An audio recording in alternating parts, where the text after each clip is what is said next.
Hi there, great people. My name is Lorenzo Nava, CEO of Rescogita, the startup grounded on social sustainability.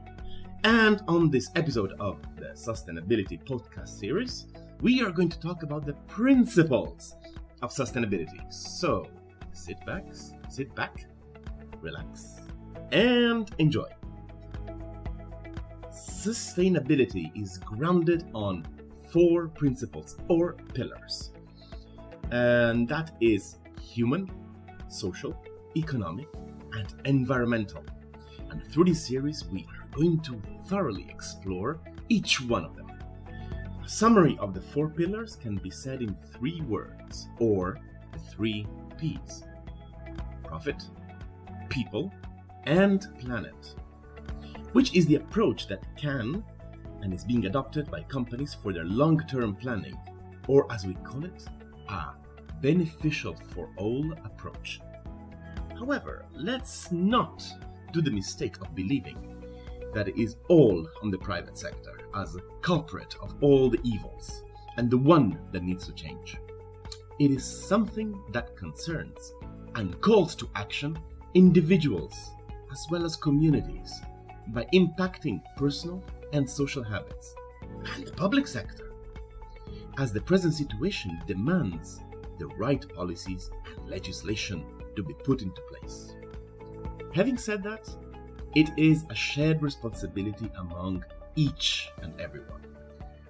From the short-term focus on as much profit as possible, as fast as possible by the corporate world, down to each of our daily habits. For example, when purchasing goods and the government's direction concerning taxes, incentives, and punishments. Today, as humans, we are vastly unhappy. We look at wealth distribution and rightly consider it a bit unfair. We look at the dying natural environment and grieve. Fortunately, today's sustainability and sustainable development are becoming mainstream. And in much of the world, a government, a company, and even communities conducting unsustainable practices are often frowned upon and effectively risk to seriously tarnish reputation and therefore credibility, which has also led to many to adopt greenwashing practices that we will talk later about. Today's perception is that sustainability stands as the mean and process to counter the climate crisis that is threatening all life, and all fingers point at our economic and industrial system that is pushing the biosphere over the cliff and is fostering everywhere policies, movements, and habits change, and corporate social responsibility.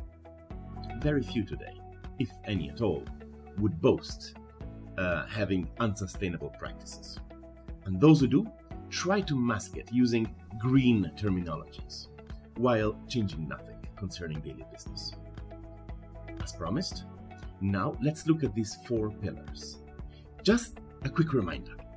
Sustainability are the programs, actions, incentives that foster and safeguard and preservation of resources grounded on 4 pillars: human, social, economic, and environmental. So let's start with human sustainability. That is the improvement and maintenance of the human capital in society, which translated into policies, incentives, and investment in education, skills and knowledge, health and quality nutrition, services, and all fall under human sustainability. There is a limit to natural resources as well as to available spaces. That means that ongoing growth asks for balance. And what can balance?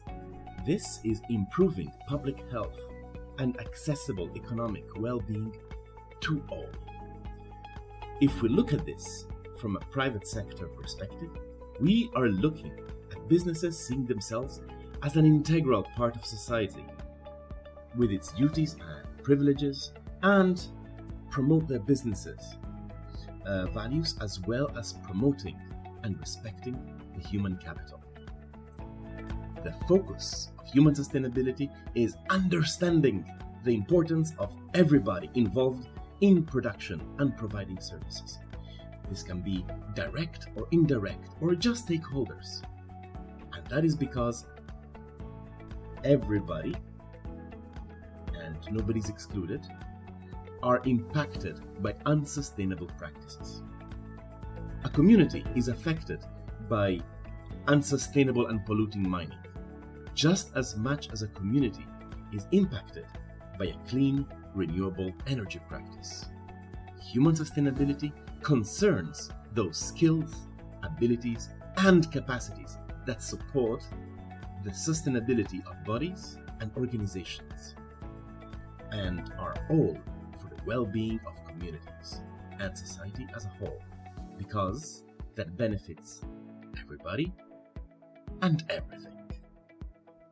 And now our journey will take us to social sustainability, which aims at investing in services to maintain and keep the social capital. Basically, the framework of our society is the container to a broad view of the world and human communities there, looking both at culture and globalization.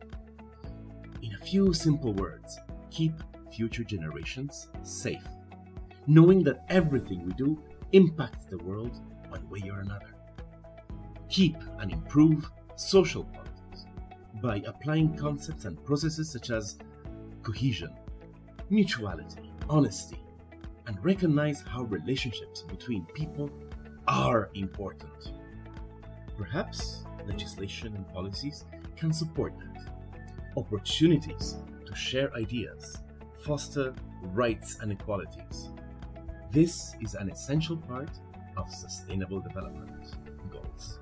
And maybe it is one of the least researched and implemented ones.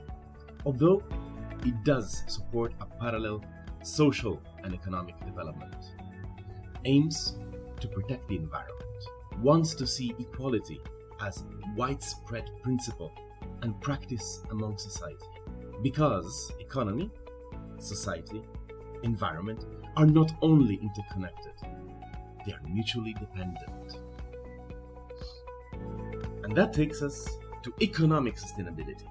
Basically, keep the capital intact. Social sustainability we just talked about is centered on keeping up and improving social equality. Economic sustainability wants to keep and improve the standards of living, using efficiently assets, keeping the private sector profitable on both short and the long term.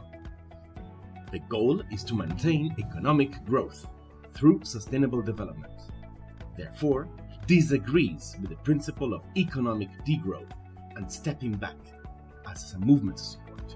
And remember, we are talking about economic sustainable development, which is one of the 4 pillars, just as important as the other ones. It is about the quality of growth, overseeing the quantity. For example, market prices including the damage done to Earth. There are also economic studies today we will explore in the future that concern economy inclusive of natural and social capitals, and challenging the presupposition that continuous and bigger growth is better. If the growth does not include individual, social, and environmental growth, in other words, if it does not harm human communities and the biosphere. Finally, we left the cherry on the pie for the last. Environmental sustainability, which means improve the well-being by protecting the biosphere, the natural capital. We are talking about processes, actions, initiatives, and policies that we can associate to environmental sustainability. That is making sure that human needs are met while not jeopardizing those of future generations.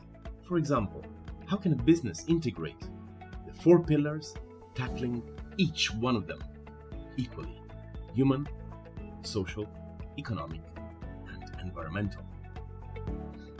The 4 pillars of sustainability are there to ensure all sustainability challenges are solved and that the solution can be maintained. It is a strategic and revolutionary decision to be fully lived in actions, processes, and policies. We hope you enjoyed this episode and looking forward to seeing you again in our next chapter to step by step uncover the meaning of sustainability and what it implies. Remember to follow us on Facebook and LinkedIn as Rescogita Path to Reality. And of course on our website www.rescogita.academy. And by all means, get in touch. We love feedback and interactions. So wherever you are now, please take very good care of yourself.